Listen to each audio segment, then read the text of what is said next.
ఆంధ్రప్రదేశ్లో 2024 ఎన్నికలలో కూటమి అఖండమైనటువంటి విజయం సాధించింది. అటువైపు వైఎస్ఆర్ కాంగ్రెస్ పార్టీ ఎవరు ఊహించని ఓటమి చెందడం జరిగింది. అయినప్పటికీ ప్రజాస్వామ్యము కాబట్టి ఎవరైనా ప్రజాస్వామ్యానికి విలువనిస్తూ ఎవరి పాత్ర వాళ్ళు పోషించాల్సినటువంటి అవసరం రాజకీయాల్లో ఉంది. అయితే ఇక్కడ మనం బాగా గమనించాల్సింది ఏంటంటే, తెలుగుదేశం పార్టీ కానీ లేదా తెలుగుదేశం పార్టీతో పొత్తు పెట్టుకొని కూటమిగా ఏర్పడినటువంటి పార్టీలు అధికారంలోకి రావడం కొత్త ఏం కాదు. కానీ గతానికి భిన్నంగా 2024లో కూటమి అధికారంలోకి వచ్చిన తర్వాత ఆ అధికారం కూడా ఏకపక్షంగా ఉండడం వల్ల కూటమికి సంబంధించిన ప్రజాప్రతినిధుల కుటుంబాలు, వాళ్ళ అనుచరులు, కార్యకర్తలు గతంలో ఎన్నడూ లేని విధంగా మితిమీరి విచ్చలవిడితనం అనేది కనిపిస్తుంది. ఆ విచ్చలవిడితనం అవినీతిలో కనిపిస్తుంది, శాంతి భద్రతలకు విఘాతం కల్పించడంలో కనిపిస్తుంది, మహిళలను వేధించడంలో కనిపిస్తుంది, డ్రగ్స్ తీసుకోవడంలో కనిపిస్తుంది. అది ఇది అనేం కాదు, ఏవైతే అసాంఘిక కార్యకలాపాలు ఉంటాయో వాటన్నింటిలో కూడా తల దూర్చుతూ వేలు పెడుతూ వాటిలో మునిగి తేలుతూ చాలా సంఘటనలు మనకు బయటకు వచ్చినాయి. సాక్షాత్తు ఎమ్మెల్యేలే మహిళల పట్ల ఏ విధంగా ప్రవర్తించారో, ముఖ్యంగా తెలుగుదేశం జనసేన సంబంధించిన ఎమ్మెల్యేలు మనము రోజు కాకపోయినా వారానికి ఒక అంశం బయటకు వస్తుంది, చూస్తూ ఉన్నాం. మళ్ళీ ఇక్కడ ప్రత్యేకంగా వాళ్ళ పేర్లు ప్రస్తావించాల్సిన అవసరం కూడా లేదు. సరే, ఇదంతా ఎందుకు చెప్తున్నామంటే, తాజాగా తెలుగుదేశం పార్టీకి సంబంధించిన ఏలూరు ఎంపీ పుట్టా మహేష్ యాదవ్ హైదరాబాద్ శివార్లలోని మొయినాబాద్ ఫామ్ హౌస్లో కొకైన్ డ్రగ్స్ తీసుకుంటూ పట్టుబడడం జరిగింది. ఆయనతో పాటు ఇంకా 10 మంది ఆ పార్టీలో పాల్గొనడం జరిగింది. పక్క సమాచారంతో మొయినాబాద్ పోలీసులు దాడులు చేసి వాళ్ళందరినీ పట్టుకొని హాస్పిటల్కి తీసుకెళ్ళి పరీక్షించగా చాలామందికి పాజిటివ్ వచ్చింది. రాత్రి పుట్టా మహేష్ యాదవ్కు నెగిటివ్ వచ్చింది, కానీ ఉదయాన్ని మళ్ళీ పరీక్షించినప్పుడు పాజిటివ్ వచ్చింది. ఈ అంశం బయటకు వచ్చిన తర్వాత కేవలం తెలుగుదేశానికి సంబంధించిన వ్యక్తులే కాదు, రాజకీయాలలో ఉన్నటువంటి వ్యక్తులు కూడా నివ్విరిపోయేటువంటి ఒక అంశంగా చెప్పవచ్చు. ఎందుకని, ఈ మధ్య కాలంలో మిగతా రాష్ట్రాల్లో ఎలా ఉన్నా మన ఆంధ్రప్రదేశ్లో, తెలుగు రాష్ట్రాల్లో ఒక అధికారంలో ఉన్నటువంటి ఎంపీ డ్రగ్స్ తీసుకొని అది పాజిటివ్ అని పోలీసులు నిర్ధారించినటువంటి అంశము ఇదే మొదటి కేసు అయి ఉండొచ్చు. సరే, ఇక్కడ పుట్టా మహేష్ యాదవ్ బ్యాక్గ్రౌండ్ తీసుకుంటే చాలా ఆర్థికంగా సంపన్న కుటుంబం. ఎంత సంపన్న కుటుంబం అంటే, వాళ్ళ కుటుంబ సభ్యులు రాజకీయాల్లోకి వచ్చిన తర్వాత వాళ్ళ గ్రామ పంచాయతీలో ప్రెసిడెంట్ను గెలిపించుకోవడం కోసం ప్రతి ఓటర్కు బంగారు ఉంగరం ఇచ్చేంత ఆర్థిక స్థితిమంతులు. ప్రస్తుతం వాళ్ళ తండ్రి గారు పుట్టా సుధాకర్ యాదవ్ గారు కూడా కడప జిల్లా మైదుకూరు కాన్స్టిట్యున్సీ నుంచి ఎమ్మెల్యేగా ఉన్నాడు. ఈయన మహేష్ యాదవ్ ఆయనకు సంబంధం లేకపోయినా డబ్బులు పెట్టుకుంటారు, బాగా పార్టీని ఆదుకుంటారనేటువంటి ఉద్దేశంతో, అదిగాక లోకేష్కు అత్యంత సన్నిహిత వ్యక్తి కాబట్టి సంబంధం లేనటువంటి జిల్లాకు తీసుకుపోయి ఏలూరు ఎంపీగా నిలబెట్టడం జరిగింది. సరే, మంచికో చెడుకో గాలిలో గెలవడం జరిగింది. అయితే ఇక్కడ వాళ్ళు ఆర్థికంగా ఉండడానికి మనం తప్పు పట్టడం లేదు. తండ్రి కొడుకులు రాజకీయంగా ఒకరు ఎమ్మెల్యేగా ఒకరు ఎంపీగా ఉండడం, అదేవిధంగా వాళ్ళ వియ్యంకులైనటువంటి యనమల రామకృష్ణుడు గారు కూడా వాళ్ళ సంబంధించిన కుటుంబ సభ్యులు కూడా ఎమ్మెల్యేగా ఉన్నారు. అంటే రాజకీయంగా బంధుత్వంగా ఒక పెద్ద కుటుంబమే అధికారంలో ఉంది. వాటన్నింటిని మనం తప్పు పట్టట్లేదు. కానీ ఒక బాధ్యతాయుతమైనటువంటి ఎంపీగా ఉండి ఇలాంటి పనులేంది అంటే, వీళ్ళు ఆర్థికంగా ఎదగడానికి రకరకాల వ్యాపారాలు ఉన్నాయనేది అందరికి తెలిసినటువంటి అంశమే. మరి ఆ వ్యాపారాల్లో బహుశా ఈ డ్రగ్స్ కూడా ఉందేమో అనేటువంటి అనుమానం కూడా వస్తుంది. ఎందుకని, ఇప్పుడు రాజకీయాలలో ఉన్నటువంటి వ్యక్తులు ఏదో వాళ్ళ కుటుంబ సభ్యులు, చిన్నపిల్లలు, తెలుసు తెలియని వాళ్ళు ఇతర దేశాల్లో ఎక్కడన్నా ఏదో తప్పుదారి పెట్టినప్పుడు కొన్ని సంఘటనలు వెలుగులోకి రావడం చూసినాం.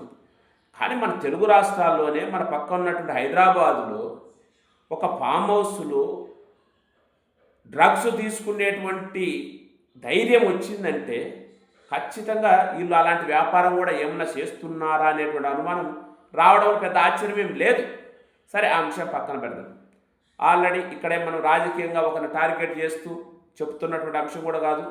పోలీసులు పక్కా ధృవీకరించారు. మహేష్ గారు కొకైన్ తీసుకున్నారు, పాజిటివ్ వచ్చిందనేటువంటి అంశాన్ని వెల్లడించారు. ఖచ్చితంగా వీళ్ళను మేజిస్ట్రేట్ ముందు హాజరుపరిచి తర్వాత రిమాండ్ ఇస్తారా, లేదు ఇంకా ఏమన్నా డ్రగ్స్ అడిక్షన్ సెంటర్కి ఏమైనా తీసుకెళ్ళి ఇంకొక రకమైన కౌన్సిలింగ్ ఇచ్చి వదిలేస్తారా?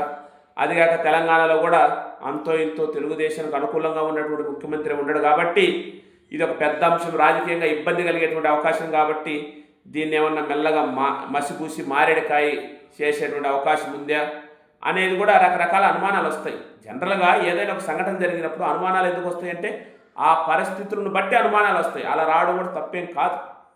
అయినప్పటికీ పోలీసులకు హ్యాట్సాప్ చెప్పాలి. ఎందుకని ఎంపీ ఒక రాజకీయ పెద్ద కుటుంబం లేదా అధికార పార్టీ సంబంధించిన వ్యక్తి అనేటువంటి తారతమ్యం లేకుండా అతను తీసుకెళ్ళడం, తర్వాత టెస్ట్ చేయించడం, ఆ టెస్ట్లో మొదటి రాత్రి నెగిటివ్ వచ్చి మళ్ళీ ఉదయాన్ని చేయించిన పాజిటివ్ వచ్చే అంశాన్ని వాళ్ళు స్పష్టంగా బయటకు పెట్టడం. అదిగాక ఆ ఎస్పీ గారు గిరి గారు అనుకుంటా, పేరు కొంచెం అటు ఇటు, గిరి గారు అనుకుంటా, ఆ యొక్క ఈగలకు సంబంధించిన ఎస్పీ గారు కూడా మాకు వాళ్ళని తారతమ్యం ఏం లేదు, ఎవరు పట్టుబడినా కూడా కఠినమైనటువంటి శిక్ష అమలు చేస్తామనేటువంటి ఒక మాట చెప్పడం నిజంగా పోలీసులకు మనమైతే హ్యాట్సాప్ చెప్పాలి. ఎందుకంటే ఈరోజు ప్రజాప్రతినిధులుగా ఉన్నటువంటి వ్యక్తులు సమాజంలో అసాంఘిక కార్యక్రమాలు నిర్మూలించాలి, బానిసత్వాన్ని రూపుమాపాలి అనేటువంటి ఒక అంశంతో బ్యానర్లు పెట్టుకొని రోడ్డు మీదకి మద్యపానం నిషేధించాలి, డ్రగ్స్ మహమ్మారిని నిర్మూలించాలి, పొగ తాగరాదు, ఇలాంటి పెద్ద పెద్ద మాటలు మనము ప్రచారం కూడా చేస్తూ ఉంటాం. అలాంటిది వాళ్ళే బాధ్యత మరిచి మనం అధికారంలో ఉండం కదా, మనల్ని ఎవరు ఏమి చేయలేరనేటువంటి ఒక అహంకారంతో ఇలాంటి పనులు చేయడం అనేది ఖచ్చితంగా మంచిది కాదు. ఇక్కడ దాకా చాలామంది కొన్ని అంశాలు ప్రస్తావిస్తున్నారు.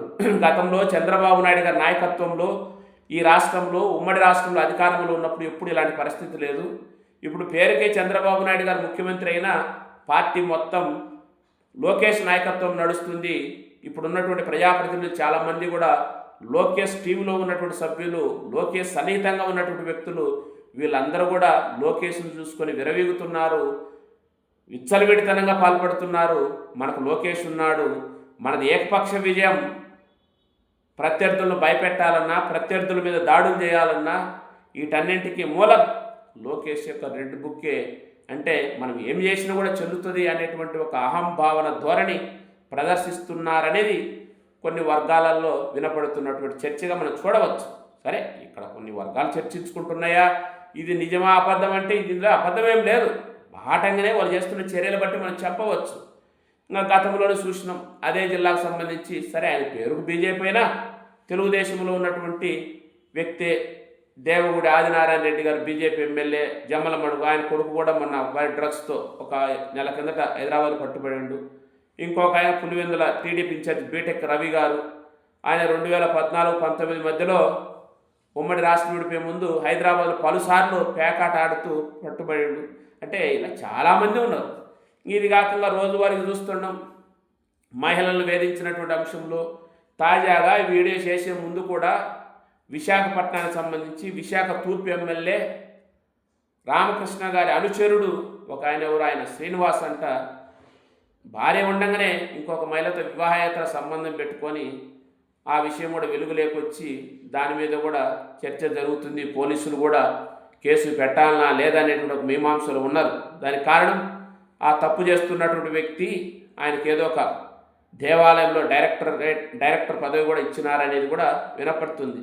మరి వెలగపూడి రామకృష్ణ బాబు గారు ఇలాంటి వాటిని ఎంకరేజ్ చేస్తారా, అతన్ని పార్టీ నుంచి సస్పెండ్ చేస్తారా అంటే ఏమి ఒకరిద్దరే కాదు, కొందరే బయటపడుతున్నారు. కొందరు అధికారం ఏకపక్షంగా ఉంది అనేటువంటి అహంకారంతో, విచ్చలవిడితనంతో, కళ్ళు గడపకుండా కండ్లకు పచ్చటి పొరలు అడ్డుపడి వాళ్ళు చేస్తున్న కార్యకలాపాలు ఈ రాష్ట్రంలో కోకొల్లలుగా ఉన్నాయి. వాస్తవంగా చంద్రబాబు నాయుడు గారు రాజకీయ జీవితంలో ఆయన సారథ్యంలోని తెలుగుదేశం పార్టీ ఎప్పుడు చూడనటువంటి ఒక అహంభావ ధోరణి అనేది లోకేష్ నాయకత్వం నడుస్తున్న ఈ టీడీపీ పార్టీలో ఇప్పుడు మొదటిగా కనపడుతున్నది అని చెప్పడంలో ఎలాంటి సందేహం లేదు.